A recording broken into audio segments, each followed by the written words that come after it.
And developing now, an explosion at an automotive supply company in Louisiana forces the evacuation of everyone within a 1-mile radius. The fire at Smitty Supply in Roseland, which is about 50 miles northeast of Baton Rouge, sent flames into the air and left a tower of thick black smoke billowing above surrounding communities. Officials say no injuries were reported, and they're not yet sure what caused the fire. 4 teens were shot in the Westchester Square section of the Bronx this afternoon. Sky Fox was over the scene. It happened around 4 o'clock in the afternoon in front of 1401 Overing Street. Police say an argument with a male suspect led to the shooting.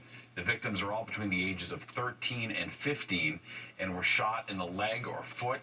They were taken to the hospital in stable condition.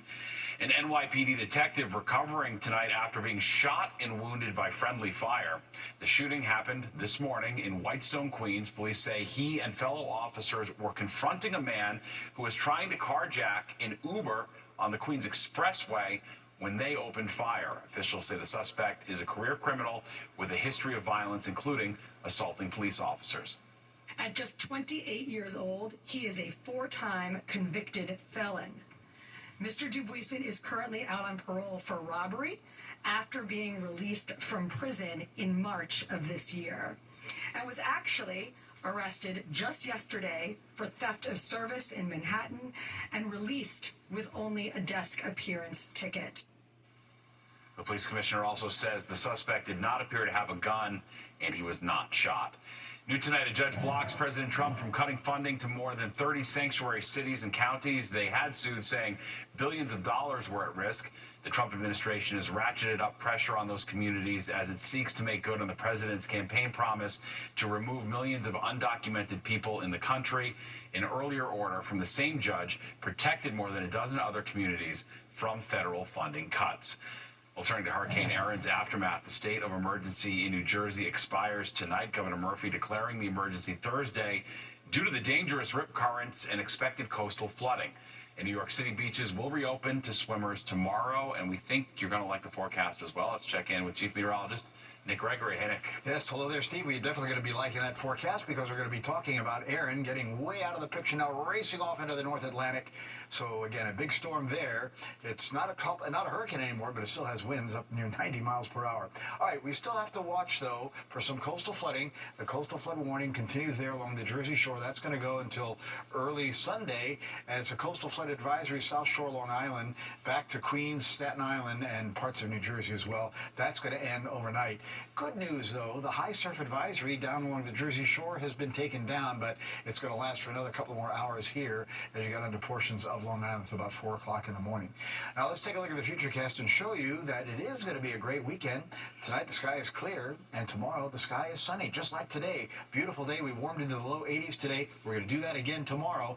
Now, some clouds may come in tomorrow night. On Sunday, it's a combination of sun and clouds. These showers, I think, are a little bit early in the forecast, more likely later in the afternoon, and more likely, I think, as we head into Sunday night when this little cold front's going to approach. That'll bring some showers. That might last into Monday morning briefly, and then we're going to set up for a great week of weather as well. But the next 3 days looking great if you're taking some time off. Again, Saturday, sunshine, about 85 in the city. Middle to upper 70s, most coastal spots with the wind coming in off the ocean. On Sunday, again, a combination of sun and clouds, maybe some late day showers, more so Sunday night at 83. Those showers may briefly be around for a portion Monday morning. Then we'll have some sun returning as temperatures also stay in the 80s. Steve? Very well. All right. Thanks, Nick. And Hurricane Erin left its mark on Jones Beach. All the fields got flooded after high tide this morning. Luckily, the water rushed under the boardwalk, lessening the damage. Workers dug a trench to get the water back into the ocean. There's probably 100,000 or more gallons of water that is sitting on the beachfront that we have to drain out into the Atlantic Ocean. We won't be able to fully drain the entire beachfront, but we will make a significant dent in the amount of water that's on the beach. And officials will evaluate the situation at all Long Island beaches in the morning to see if swimming will be allowed again. Mayor Adams holding a press conference this afternoon to address the latest indictments of 2 of his close political allies. Ingrid Lewis-Martin and Jesse Hamilton were charged in corruption indictments. Prosecutors allege they used their roles at City Hall to enrich themselves. Lewis Martin resigned last year before she was charged in a different bribery indictment. Hamilton, who was the deputy commissioner at the Department of Citywide Administrative Services, resigned yesterday after his arraignment. Adams defended both, saying they deserve due process. I wish them to go through this process and allow their attorneys to do their role. And I am not going to interfere in any way with the process. Our communication with the district attorney's office indicated that in no way am I involved with any of the reviews that they're conducting in this manner. And both Lewis Martin and Hamilton have pled not guilty. For the latest on the race for New York City Mayor, tune into our new show, Battleground NYC, the Fight for Your Vote, hosted by SE Cup. It streams every weeknight at 7 on the Fox Local app and anytime on demand from now until Election Day. President Trump claims he knew nothing about the FBI search of former security advisor John Bolton's home in D.C., sources telling the AP. This is part of a long-running investigation into whether he mishandled classified information. Bolton's been an outspoken critic of President Trump after he was fired in 2019. Bolton was not in custody and not home at the time of the search. So far, he has not been charged with any crime. Lyle Menendez waiting for a decision from the parole board tonight after decades in prison. This comes after his brother Eric was denied release last night. The ruling indicated that Eric still posed a risk to public safety. The brothers were found guilty of killing their parents inside the Beverly Hills home in 1989. They say they killed their parents in self-defense after years of abuse. The Salvadorian national mistakenly deported earlier this year was released from a jail in Tennessee today. Kilmar Abrego Garcia was wrongly sent to a jail in El Salvador back in March. The Trump administration was ordered to bring him back to the U.S. in June, but he was then immediately detained on human smuggling charges to which he pled not guilty. He's now rejoined his family in Maryland while he awaits trial. Could driverless taxis be coming to the Big Apple? Waymo is having success out west, and now it just got the green light to test its robo-taxis in parts of the city. Plus this. Trading the tennis court for the pizzeria. I'm Jennifer Williams in Brooklyn, where the #1 ranked women's singles player in the world is making her favorite slice. That's next.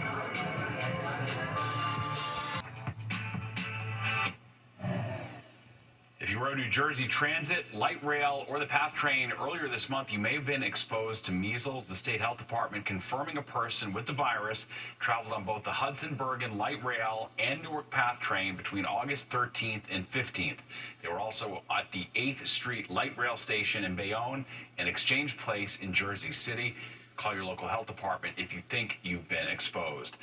Community boards in Harlem holding a press conference today condemning the city's response to the deadly Legionnaire's outbreak. The boards feel the city has responded poorly to the spread of the disease and has lacked transparency and accountability.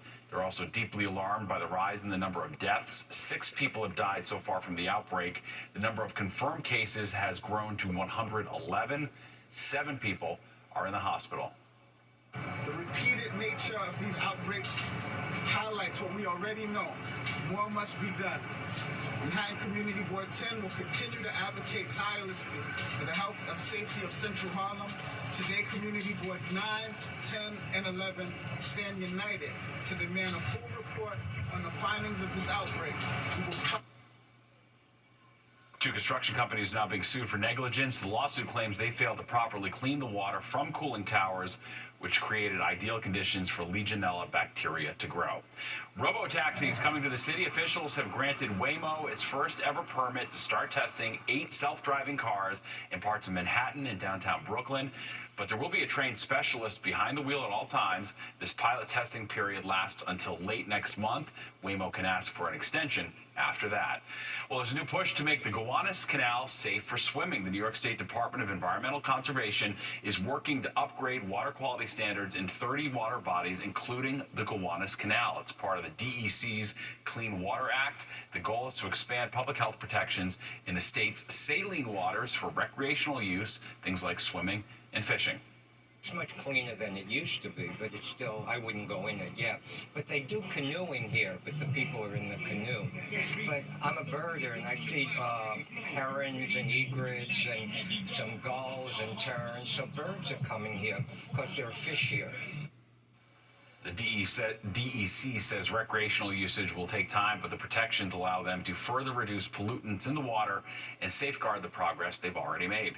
Well, safety is of the utmost concern for the U.S. Open since the tournament attracts more than 1 million spectators. And this morning, NYPD Commissioner Jessica Tisch gave an update on the plan to keep everyone safe. Speaking at the Billie Jean King National Tennis Center in Queens, Tisch says there will be multiple security measures in place during the tournament, including the bomb squad, aviation and mounted units, drone teams, and counterterrorism units, including explosive detection canines. In addition, concrete barriers will be installed along the site perimeter to prevent any unauthorized vehicles from gaining access, and all attendees will go through a multi-layered screening process before entering the tournament grounds. It's also advised if you see something, to say something, tell a uniformed officer or call 911 right away. Well, speaking of tennis, Aryna Sabalenka is ranked #1 in the world, and as she gets ready to hit the court at the U.S. Open, she's taking time out to do something very New York, making her favorite slice. Fox 5's Jennifer Williams caught up with her in Brooklyn. You guys hungry? Ahead of the 2025 U.S. Open, the reigning women's champ Aryna Sabalenka was at Feeney Pizza in Williamsburg serving up slices. What do you think about this reception for you out here? That's insane. Didn't mean to shut down Bedford Avenue, but we're here for it. Guys, do we love a lot of cheese? Yeah. The 27-year-old is the current world #1 and top seed in this year's tournament. She kept her fans fed while getting into a New York state of mind ahead of the final Grand Slam of the year. I love it. It's a good pressure to have. It's really biggest. I just I cannot speak right now because it's pizza next to me. But it's a big motivation, and it only brings me good vibes and great memories from the past. And I really hope I can replicate the result from last year. Who wants to have the first piece? For the duration of the U.S. Open, Feeney Pizzeria will be known as Savvy's Slice Shop, and with each slice of Aryna's signature pie purchased, customers will get a free electrolyte hydration drink. So we got the Savvy slice here. We start pepperoni slice, but we finish it with the Feeney heat. This is our homemade hot honey, and then we're gonna finish it with Sicilian oregano. So plenty of spice, got a nice kick. What's it like to be back in New York and interact with New Yorkers in this way? It's so fun. I love it. I love to interacting with people, doing new stuff, new things, and with my favorite brands. And that's the way to start the US Open. It's perfect. Like, I feel like it's such a New York thing. Like, we're in the the heart of it. Like, a lot of people have come out. So, like, obviously people are super excited. When the U.S. Open happens every summer, it is like the highlight of our year. Sabalenka faces Rebecca Masarova of Switzerland Sunday afternoon on Arthur Ashe as she begins her quest for a second straight U.S. Open title. In Brooklyn, Jennifer Williams, Fox 5 News. And the draw for the first ever 48-team FIFA World Cup will be held at the Kennedy Center in Washington, D.C. this December. North America will play host to the soccer tournament, with matches being held in the U.S., Mexico, and Canada. The final will be held at MetLife Stadium. Tickets for the World Cup go on sale, by the way, September 10th. And remember, you can catch all the action right here on Fox 5. And the weekend is here, but will the weather cooperate? Nick's back to time it all out.